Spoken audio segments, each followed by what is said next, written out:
वैसे कितनी बातें आप लोगों ने पाकिस्तानियों को सुनाई हैं, इस टीम के साथ चैंपियंस ट्रॉफी खेलने आओगे? बेहतर है मत आओ। सच्ची में बता रहा हूँ, श्रीलंका अच्छी टीम है, उसको आने दो ताकि वो कम अज़ कम यहाँ चैंपियंस ट्रॉफी में आके थोड़ा टफ टाइम तो देगी। तो जो बाइकआउट करने की आपने पॉलिसी बनाई हुई है ना, मैं मना कर रहा हूँ, मत आइएगा। सच्ची मुच्ची इस टीम के साथ कम अज़ कम मत आइएगा। रुको जरा, सबर करो। फिर तो आप ये सोचो कि आपको भीख कौन देगा। पाकिस्तान एक इंटरनेशनल बेकारी है। हमारे सियासतदान जहाँ जाते हैं वहाँ जाके भीख मांगने लग जाते हैं। अब देखो इंडिया का पता है क्या है, इंडिया लगातार जीतती है और एक आध मैच हारती है। 19 नवंबर से मूव ऑन नहीं हो रहा था। 19 नवंबर जो है था ना 2023, कोई मूव ऑन किसी की माई के लाल में हिम्मत नहीं थी। लेकिन इंडियन क्रिकेट टीम ने 29 जून 29 जून को वर्ल्ड कप की ट्रॉफी उठाकर T20 की हमको आगे मूव ऑन करवाया।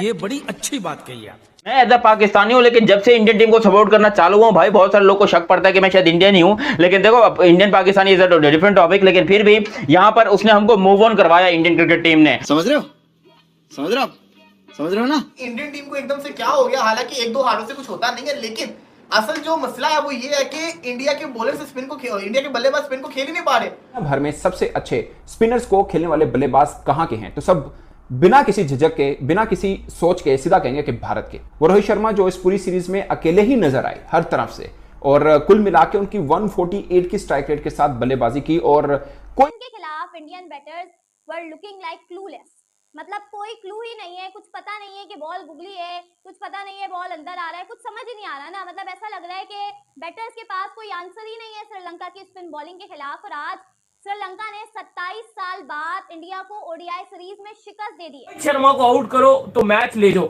विनर्स हैं। उन्होंने ज्यादा क्वालिटी जनरेट की एज कंपेयर इंडियन स्पिनर के। अलग अरसे बाद आपने श्रीलंका के खिलाफ सीरीज बोल दो कब हुआ कब? आपने पाकिस्तान और अमेरिका का मैच भूल गया क्या?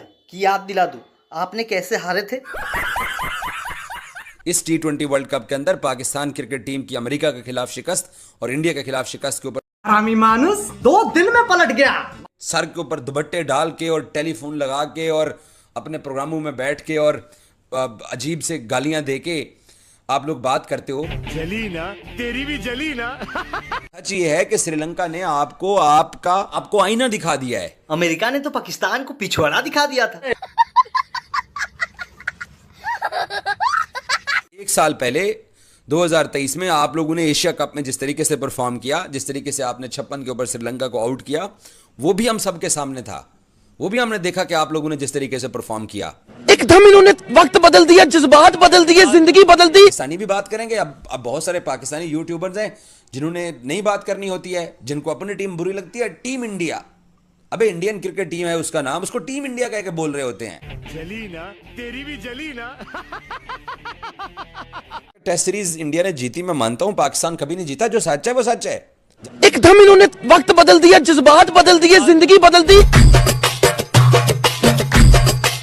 आ सकते हो। ये सिर्फ एक श्रीलंका वाली सीरीज। अबे मैं कह रहा हूं यकीन करो, ये इंडिया टीम को तुम लोग सब्र करो, तुम आगे देखो हो करती क्या ये टीम। ये टीम खाली हमको याद दिलवाती है कि भाई साहब हम इंसान हैं। तुम लोग हमको जो इतना उठा देते हो ना कि बस इंडियन टीम तो अनबीटेबल है, इसको हराना नामुमकिन है, ये है वो है वगैरह, तो सब्र करो, हम भी इंसान हैं, तो किसी और को भी खुश होने दिया करो। अब ये तो नहीं होना चाहिए कि भाई इंडिया और समझ लो इंडिया और ऑस्ट्रेलिया का मैच है, या इंडिया और श्रीलंका का मैच है, इंडिया और साउथ अफ्रीका का मैच है, तो तुम बोलो कि इंडिया नहीं जीतना है। भाई कभी कभी हारना भी पड़ता है। बड़े बड़े मैचेस में जीत हासिल करने के लिए छोटे छोटे मैचेस हारने पड़ते हैं। और देखो आज भी रोहित भाई ने अपना पूरा स्टार्ट दिया। स्कोर कार्ड के ऊपर बात करते हैं तो स्कोर कार्ड पे आते हैं कि हुआ क्या। देखो रोहित भाई ने अपना पूरा स्टार्ट दिया। 248 का टारगेट था, 248 का टारगेट था। और आपको याद होगा कि ऐसा टारगेट तो इंडिया विराट कोहली की कप्तानी में, विराट कोहली के एरा के अंदर जब वो अपनी प्राइम फॉर्म में होते थे तो फिर यूं चेस करती थी। ये 350 चेस कर लेते थे, इनके लिए 250 क्या चीज है। वो टीम बनना चाहते हैं जो किसी चीज के डिपेंडेंट ना हो कि टॉस जीत लें तो ये एडवांटेज मिलेगा, पिच ये कहती है वो। ये रोहित शर्मा खुद कहते हैं कि हम वो टीम बनना चाहते हैं जो इन सब चीजों से बलातर हो, और वो हैं भी, इसमें भी कोई शक नहीं है। आप वर्ल्ड कप का रिकॉर्ड उठा के देखें, श्रीलंका के खिलाफ 302 रन से जीत मिली थी इस इंडिया को वर्ल्ड कप में। 302 रन। इससे पहले एशिया कप का फाइनल उठा के देखें, वन साइडेड वो मैच भी था। साउथ अफ्रीका के खिलाफ 243 रन के खिलाफ से जीत मिली थी। नीदरलैंड के खिलाफ 160, पाकिस्तान के खिलाफ 7 विकेटों से वन साइडेड मैच जीता था। इंग्लैंड के खिलाफ 100 रन से जीते थे। ये वो है टीम इंडिया।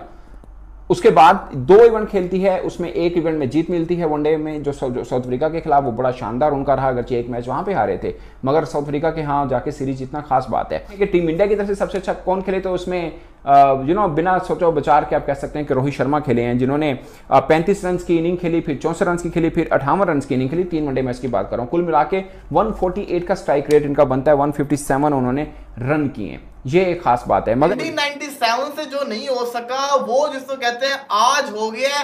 और मुझे पर्सनली तौर पे समझ नहीं आ रही कि इंडियन टीम को एकदम से क्या हो गया। हालांकि 1-2 हारों से कुछ होता नहीं है, लेकिन असल जो मसला है वो ये है कि इंडिया के बॉलर से स्पिन को इंडिया के बल्लेबाज स्पिन को खेल ही नहीं पा रहे। अगर आपने देखा हो सिवाय रोहित शर्मा के, रोहित शर्मा अभी भी उसने 35 मेरा ख्याल है 35 किया था, अच्छी खासी बल्लेबाजी की, स्टार्ट दे दिया।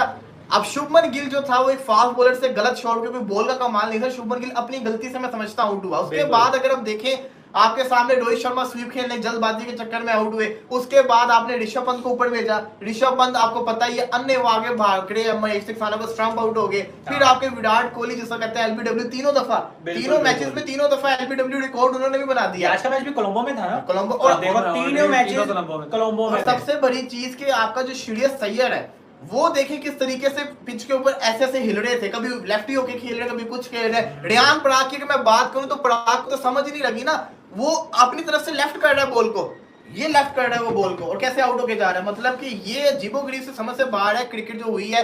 रोहित शर्मा की बात करें 35 उसने किया, वाशिंगटन ने 30 किया, कोहली ने 20 किया, रेहान ने 15 किया।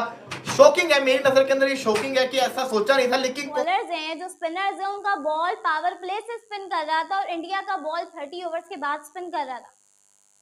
यहाँ पर आकर वो एक चीज कहते हैं ना, आप यहाँ लैक कर रहे हो कि आपके स्पिनर्स उस तरह की क्वालिटी स्पिन नहीं कर पा रहे, या आप प्रॉपर स्पिनर नहीं खिला पा रहे, क्योंकि आपको बैटिंग लंबी करनी है। आपको जो है वो बैटर्स भी चाहिए, आपको ऑलराउंडर्स चाहिए बेसिकली, जो आपकी बैटिंग को लंबा कर सके। और इतनी लंबी बैटिंग खिलाने के बावजूद भी आप मैच हार रहे हो। और आज तो हद ही हो गई, 110 रन से हार गई इंडियन टीम, 138 पर ऑल आउट हो गई। It will be consider as a wake up call for team India, because कभी ऐसा होता है ना, आप जीत रहे